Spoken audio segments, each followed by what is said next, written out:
Well, in a state that includes Talladega and also the Crimson Tide and the Auburn Tigers, this is voted as one of the best sporting events throughout the course of the year in the state of Alabama, year in and year out. We're just about ready, seeing the cars roll off the final turn for the first time, headed down the main straightaway, and we'll see if we get the green flag, and indeed we do. What a great jump by Sebastian Saavedra, but Carlos Munoz wants a piece of Tristan Vautier as they roll down through the Alabama roller coaster, and we've got a car running wide in the deep of the field, got into the runoff area, but is able to save it. So Sebastian Saavedra leads the way. Davey, a bit of a disjointed start down the main straightaway. Yeah, it's very difficult to stay side by side on these starts coming off that last corner. It's so tight to stay side by side down this front straightaway.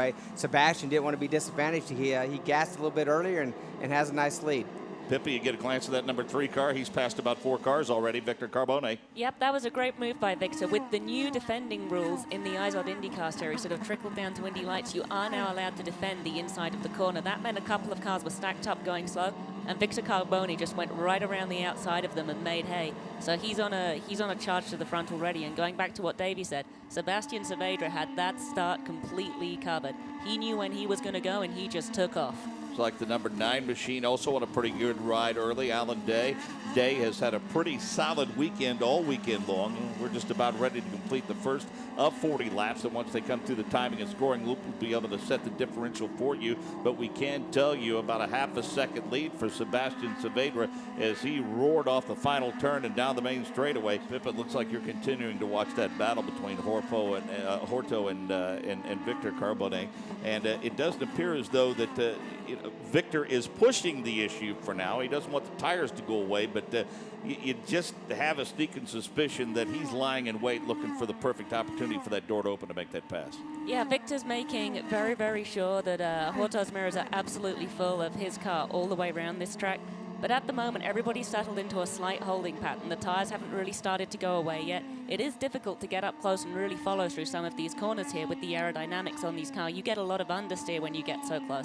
So Victor's kind of waiting. He doesn't want to run out of front tires early, but at the same time, he's sticking as close to him as he can, and he's working on him. The minute Horto makes a mistake, Victor's going to be up the inside. So, Pippa, let me ask you, does a course like Barber, for drivers that maybe grew up across the pond, if you will, in racing there, is this much more to their liking than, say, a St. Petersburg street course?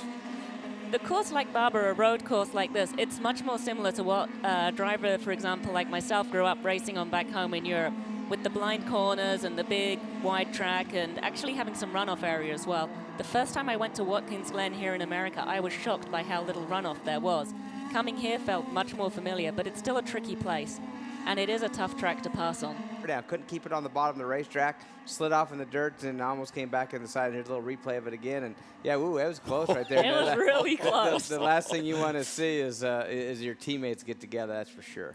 You know, my friend Chris Griffiths, who was running the Sam Schmitz Indy Lights team last year, and when I was driving there before he sadly passed away, if he was watching this right now, he would just have rolled his eyes at that. Last year, these guys got in so much trouble with Chris because 3 of the Schmidt cars, 3 of them, all managed to get themselves involved in a first lap accident together. So that was a pretty good evasive move there. But unfortunately for Oliver Webb, it looks like he's now being closed up on by J.B. Horto and Goncalves. And maybe that's Castaneda back there too, so it looks like that little battle's all going to close up again behind him. And as the tires are starting to go up on these Firestone Indy Lights cars, we're starting to see some passing happen. Yeah, well, certainly Saavedra, Vautier, and Munoz appear to be on a Sunday afternoon drive, although as we say that, Munoz has some company now in the battle of that, in the presence of that number 11 machine of Esteban Guerrieri. So it looks like that we have a pretty good battle shaping up for third. Meanwhile, the battle for 9th, 10th, 11th, and 12th, it also continues to be a good one. He's going to be, the next car on him is going to be Castaneda, and, you know, he's going to make Webb a victim too. Just keep sending him to the back. Davey, can we assume as we reach the halfway point with Sebastian Saavedra, your leader, Vautier, Munoz, Guerrieri, and Day, your top 5, that the maintenance of the course itself matches the maintenance of the facility itself, that they take very good care of the race course here? Without a doubt. And you know one thing they do, in between every race, they have sweepers that go around the entire track, all lanes of it, to get the marbles off the track, to make it's very optimal. So they do a fantastic job. This course is amazing. Just from the scenery, number one, for the fans, it crosses back and forth in front of the same area so many times, so you can see a lot of racing for for a road course, and it makes it exciting. Now, we're halfway, Mark. We're halfway right now, and now is the time that you're going to start seeing more guys who has it, who doesn't. But those first 5 guys, their times have stayed the same from the start of this race to now. They really haven't dropped off that much. So that tells me those guys first to 5th, and they're pretty balanced cars, pretty fast. Let's go to pit road and Nick Yeoman. Nick? We'll check back in with Nick momentarily. We've got contact. The 28 machine, the number 7 machine get together. Couple of cars able to work their way around them. The number 22 machine of David Ostella, the car of Juan Pablo Garcia, and the 24 machine of Ibrahim. What happened there, Pippa? Well, to me, it just looked like Castaneda got a little bit frustrated, and he was trying to get down the inside. At the same time, Webb is having to take a wide line into the corner because he's got so much understeer. He can't turn in. Let's have a look at it from this angle.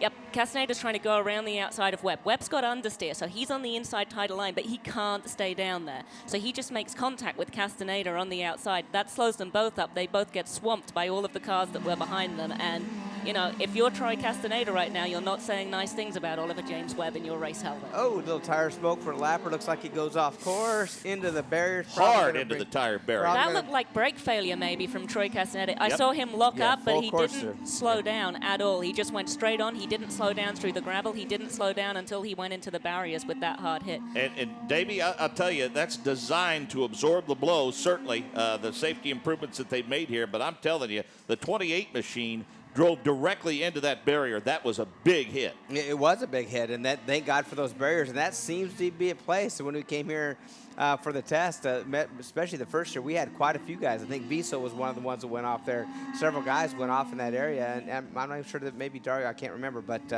that's a tough place when you miss it and overshoot because it's grass, sand pit, and then that softer wall back there. So good thing it was there. Whoa, we've got a spinner. I think that's Munoz. Yep, that's Munoz. He's spinning out of 4th place there. Remember we saw those onboards from Sebastian Saavedra's car where the back end looked like it was moving around? I wonder if his teammate Munoz had a similar problem.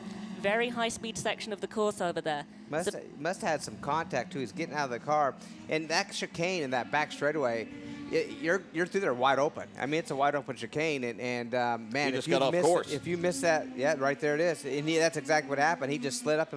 He had big impact actually. He had a big impact with the wall afterwards. But to your point, it is wide open. But at the end of a race, when your tires are really old in an Indy Lights car, I've actually been around here. It gets tricky to do that wide open at the end of a race. And he just slid out. He just slid up and hit the curb, and off he went. Well, I know this, and I don't mean to pour any salt in any wounds, but I know the times that you and I have discussed in the time that you've been with us. Yeah. You can tell me specifically the 2 years you finished runner-up in the championship, how that happened. Yeah, absolutely. You knew how and where both of those runner-up finishes happened. Yeah, and one of them, I still know it. I'll never forget it. We're in New Hampshire. I finished 4 points behind Tony Stewart for the championship, and New Hampshire, I lost an engine running, the top 5. And then the next year, Roberto Guerrero came out of the pits on cold tires, split up just a little bit. I mean, nothing he did intentionally by any stretch, but just tagged me a little bit, put me in the wall. I think it was at Charlotte. Yeah, it was in Charlotte, and there it goes. I lost the second year by under 10 points, I think it was, to Brack. So you don't forget those. You don't forget those days. One of the days that Sebastian Saavedra won't forget is today. Fist pumping in the air as the twin checkers fly under caution. Sebastian Saavedra is a winner at Barber Motorsports Park.